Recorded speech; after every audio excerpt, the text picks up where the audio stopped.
Perkenalkan, nama saya Rafael Lamanik, NPM 18010600114. Di sini saya membahas tentang kebijakan fiskal. Pengertian dari kebijakan fiskal adalah kebijakan fiskal yang mengatur belanja dan pajak negara yang berdampak pada kondisi ekonomi dan makro. Nah, selanjutnya tujuan kebijakan fiskal. Pertama, meningkatkan pertumbuhan ekonomi, meningkatkan kualitas SDM, dan menekan angka pengangguran. 3. Memastikan stabilitas harga. 4. Meningkatkan nilai investasi. Selanjutnya, fungsi kebijakan fiskal. Yang pertama, fungsi otoritas.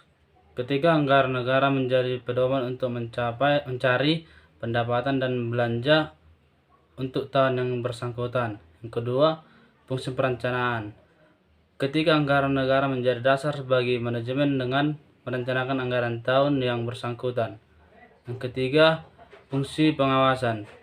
Ketika anggaran menjadi pedoman untuk menilai apakah kegiatan penyelenggaraan pemerintah sesuai dengan ketentuan yang telah ditetapkan. Keempat, fungsi stabilitas. Ketika anggaran pemerintah menjadi alat untuk memelihara dan mengupayakan keseimbangan fundamental perekonomian. Kelima, fungsi alokasi. Ketika anggaran negara dialokasikan untuk mengurangi tingkat pengangguran dan pemborosan sumber daya. Keenam, fungsi distribusi. Ketika kebijakan negara membuat kebijakan anggaran dengan adil dan rasa kepatutan. Selanjutnya, jenis kebijakan fiskal. Yang pertama, diskresional atau kebijakan fiskal yang disengaja atau aktif. Kebijakan yang sengaja dilakukan untuk mencapai target tertentu, misalkan kebijakan menaikkan pengeluaran pemerintah untuk mendorong produksi sehingga pendapatan nasional meningkat. Yang kedua, built-in atau automatic stabilizers, kebijakan fiskal yang pasif, reaksi otomatis dari keadaan perekonomian yang ada. Misalnya, pendapatan masyarakat naik beneran pemerintah dari pajak meningkat.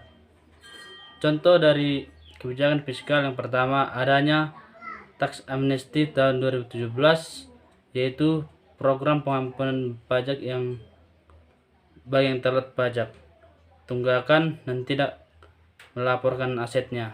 Yang kedua, relokasi pajak yang berlangsung selama tahun 2020 hingga awal 2021 untuk meningkatnya daya beli masyarakat.